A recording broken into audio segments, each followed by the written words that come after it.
I woke from a nightmare.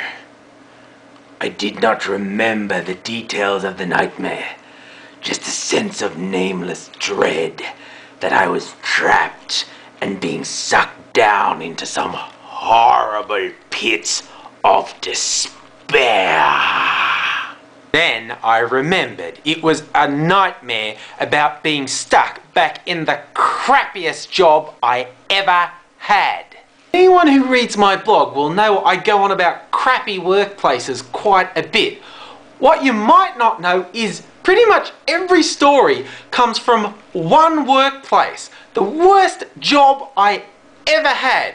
It was pretty much every stereotype of a crappy job rolled up into one place. It was lousy pay, no future, managers who enjoyed ruling by fear rather than actually leading people. Everything was about blaming people instead of actually solving problems. All the staff had low aspirations or no aspirations. It was a bunch of people focused on just having a job they could walk into day after day, rather than developing any sort of career that might go somewhere. Your supposed peers were more likely to stab you in the back than stand with you against management.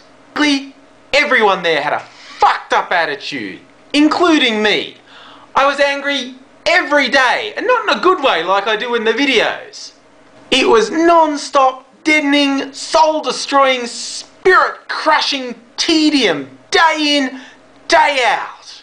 It made me hate the fucking world and hate myself for staying there. I used to control myself by thinking I was better than the other people there. My life wasn't as screwed as theirs.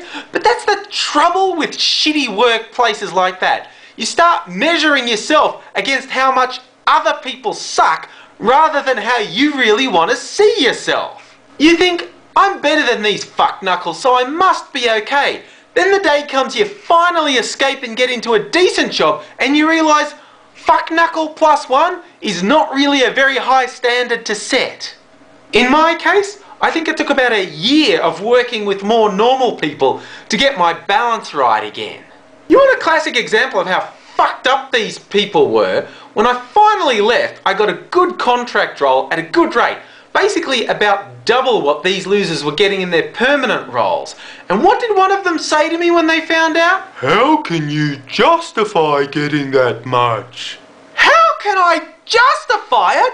What am I, a charity? Stars come into alignment for once, allowing me to get a bit of cash for a change, and I have to justify it?